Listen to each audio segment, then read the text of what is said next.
Hello and welcome to this episode of the Your Way podcast. I'm going to make things a little bit more simple, a little bit cleaner this year. So I've asked my assistant to remove the intros, remove the outros. It's just going to be me talking to you, sharing what wants to come through, and hopefully you enjoy it. There will still be a mix of guest episodes, but I definitely feel more of a pull to do more solo episodes so I can share with you what's been coming through and what is alive for me and what I'm seeing is alive in the collective, in the world at large. So I'm recording this at the start of January, and I don't do New Year's resolutions. There's lots of different reasons for this. I like to work with the seasons and honor my natural rhythms. I think that's how we should all live. And so actually January, for those of us in the Northern Hemisphere, is not really a time for pushing and trying to do new things. It's a hibernation time. It's a time of inner work. So it doesn't mean that we do nothing, but it's more of an internal exploration than an outward, I need to go and achieve this outward thing. Now, of course, you could do New Year's resolutions that were like, I'm going to look at this thing to heal or whatever. But one of the things that I have noticed recently is this pull and this drive to challenge myself, but challenge myself in a way that is very different. Now, this didn't come about on the 1st of January. Actually, this started last summer, so the summer of 2025, where I started to feel this pull of it's really important that you get as strong as possible. It's really important that you get as strong as possible in all the ways, right? Physically, mentally, emotionally. Still don't know why. It's part of the reason why I went to Bali. Um, and and one of the things that I feel very driven for this year, again, but not from a resolution point of view, is okay, so I've spent 7 years, it's 7 and a bit years since I left law. There's been a lot of healing done, lots of overcoming burnout, lots of resting, and lots of overcoming this, what I'd call like trying to prove my worthiness to exist patterning that's been unraveled, lots of people pleasing, lots of mothering, lots of overgiving.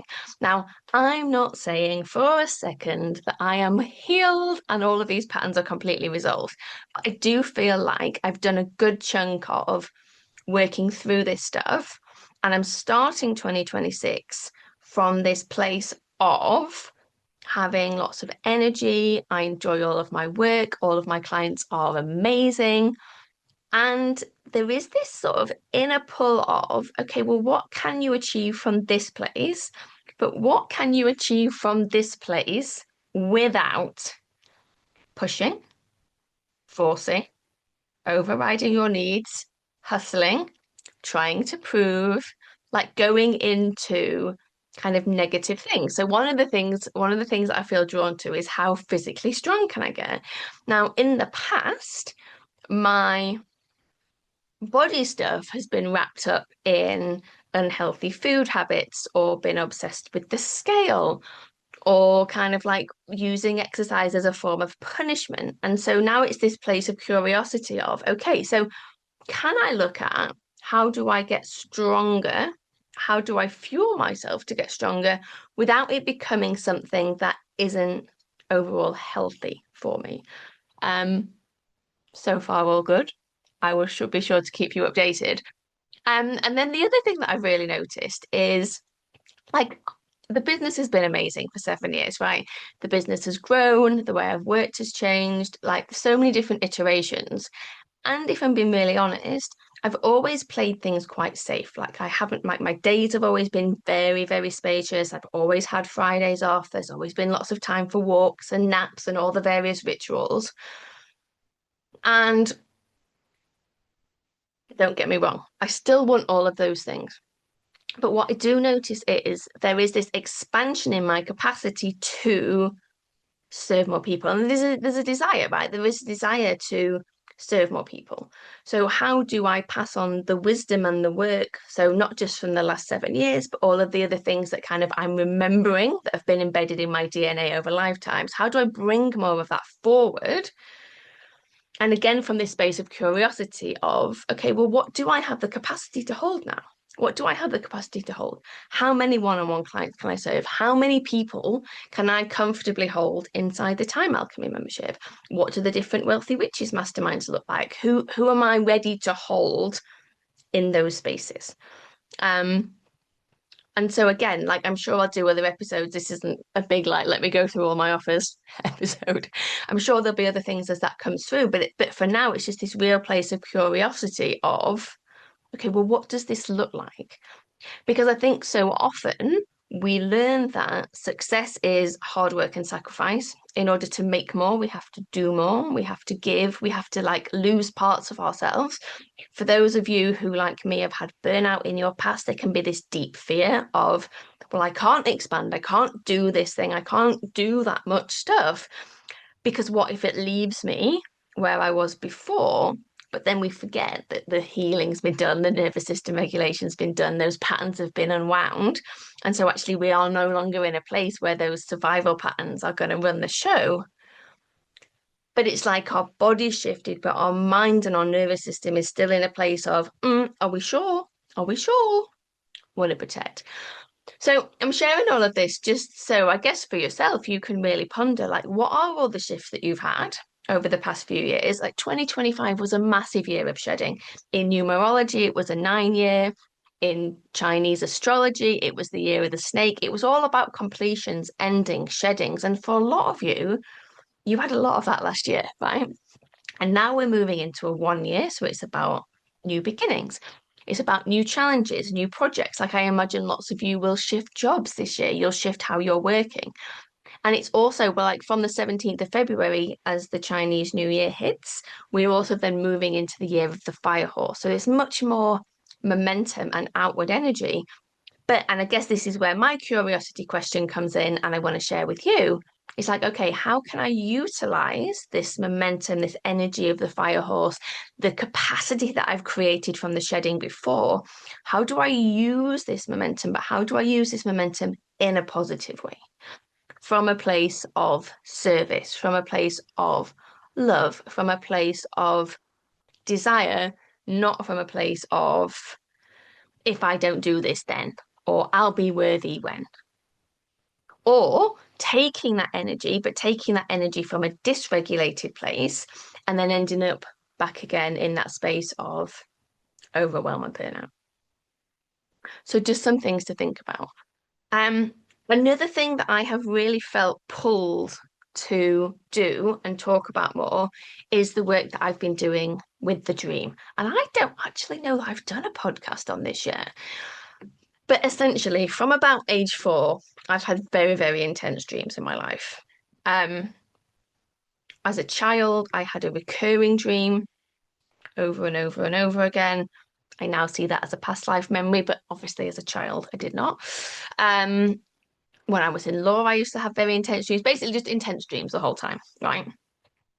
And from this place now, because I've had this incredible support over the past few years, from people, coincidentally or not, because the right people always come into our lives at the right time, right?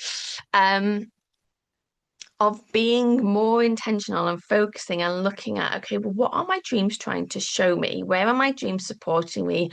What are they guiding me to? And so I started writing down my dreams in about the middle of 2024.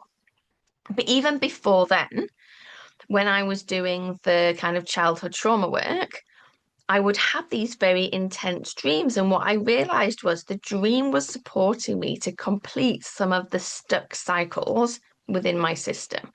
So, without going into too much detail, but when like things that are traumatic or overwhelming for our body, there's different phases of that response. And one of those phases is that we don't take the natural response that we would take.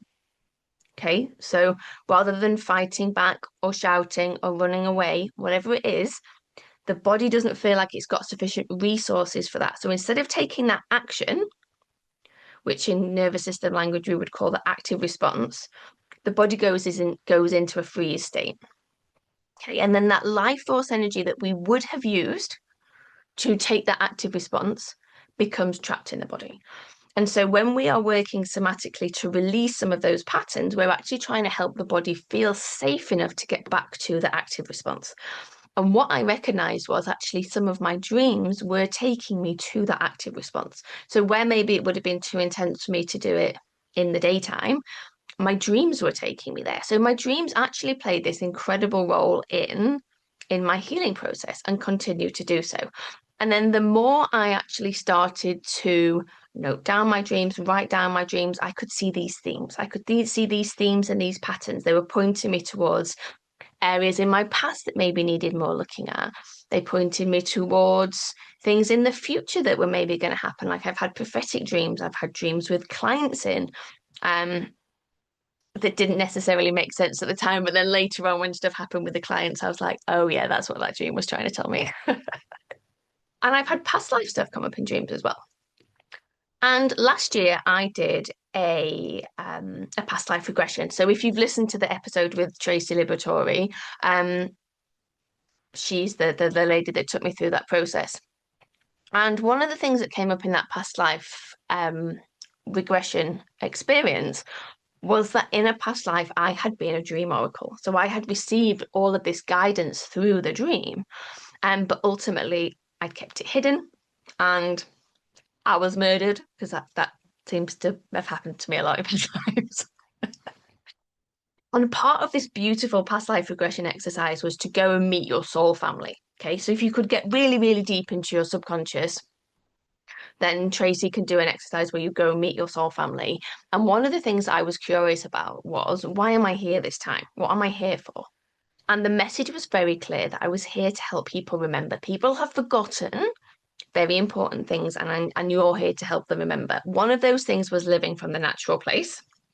And that obviously is where the Time Alchemy membership comes from. It's where the Reclaim Your Rhythmic Edge free 3-day training comes from. If you haven't done that free 3-day training, say that fast 3 times, you'll be able to get that in the show notes. And actually, I've redone that recently. I redid it before Christmas because I listened back to the original videos and thought this could be a lot clearer. It could be a lot clearer and the videos could be shorter. So they've been re-recorded. So Reclaim Your Rhythmic Edge.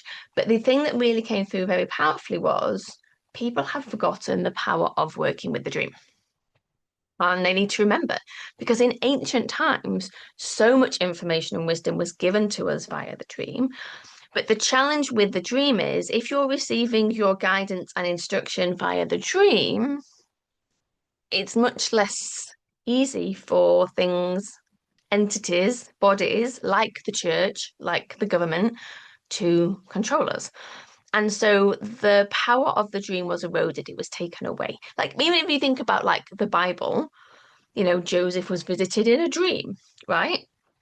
So there are kind of links to dreams there, but the power of the dream has been taken away. It's been discredited. I'm not sure that's the word I was looking for, but it'll do. It's been discredited. And so it's very clear to me that part of my work is to rejuvenate the power and magic of the dream. And so, with this in mind, there is going to be something bigger coming at some point in the future. I've had a whole download about something called Dream School. I know exactly what it needs to cover and encompass, and that will come at some point in the future. But for now, what I'm going to do is I'm going to offer a series of workshops that start to teach you more about power of the dream, how the dream can be used, how you can access the dream. Doesn't matter if you don't remember your dreams now, if you rarely remember your dreams. This first class, is really going to be a walkthrough of why is the dream important? What is the dream here to show us? What are some of the benefits of working with the dream? How, like, what are all the different ways that the dream can give us things, help us to heal, give us guidance, access our guides, access our higher self, our subconscious. And I'm going to give you some tools that you can use. You start wherever you're at to start working more intentionally with the dream. So whether that is just how do you improve your dream recall? How do you intentionally get guidance from the dream? Like if there's a particular thing that you want guidance on the dream from, how do you do that? What happens if actually you're just plagued by dreams? Like there was a night over Christmas where I was woken 7 times by 7 dreams, and they all felt very important, and I wrote them all down. Now, I can't sustain a life where that's my night every night. So, if that's your experience, what do we do with that? So, all of that is going to be covered in this first Dreamtime workshop. So, I want this to be accessible to everybody. The class is going to be around 60 minutes. It's going to be just pure me teaching. So you don't need to worry, you aren't going to be put on the spot. This isn't about analysing your dreams at this point. This is just more of an educational piece, the importance of the dream, why we would want to work with the dream, the things that you can get from the dream, and how do you start this process in a way that works for you. The investment is £19. I'm not sure how much that is in dollars these days, probably about $25. So super accessible. Everyone that signs up will get a recording. So there'll be a recording sent round so you can keep watching it back. And then the plan over the course of the year is to do more of these workshops on different parts of the dream so that you start to kind of build this bigger picture. And then that will probably form the foundations of Dream School as that builds out. So if you would love to learn a bit more about the dream and how to work with the dream, use the link in the show notes below to sign up for that class. So 6 p.m. UK time, 1 p.m. Eastern, figure your time zone if it's not those time zones yourself. You're very intelligent. And yes, so there will be a recording sent round that you can have. It's not going to be like a limited replay. It will go somewhere that you can watch it back whenever you want to. And yeah, it's just it feels really, really good actually. It feels uncomfortable. Like I've had to do some work. I'm not gonna lie, I've had to do some work to feel confident and empowered and able to come and do some of this dream work with you because it feels edgy. And at the same time, it's time. It's time, right? I've been doing this work with clients in the background for a while. The results are incredible. Some of the stuff that they are tapping into, the access they're getting, the guidance they're getting is incredible. And I want you to have this information as well. So I hope that you will join me on the 19th of January. If you can't make it live, just sign up, you'll get the replay. And stay tuned for further updates. So the last thing that I want to say on here is if you enjoy this podcast, if you know someone that you think might be interested in this podcast, do me a favor, share it with them. Put a comment on YouTube, put me a review in Apple Podcasts. Like it all makes a big difference. And the way that I can complete my mission is to get my message across to more people. And realistically, that is going to be easier if you help me out. So help a girl out. And if you aren't subscribed already, subscribe, do all the things, stay around. It's going to be a magical year. Very, very excited to have you along for the ride with me. And I will see you next time. Ciao for now.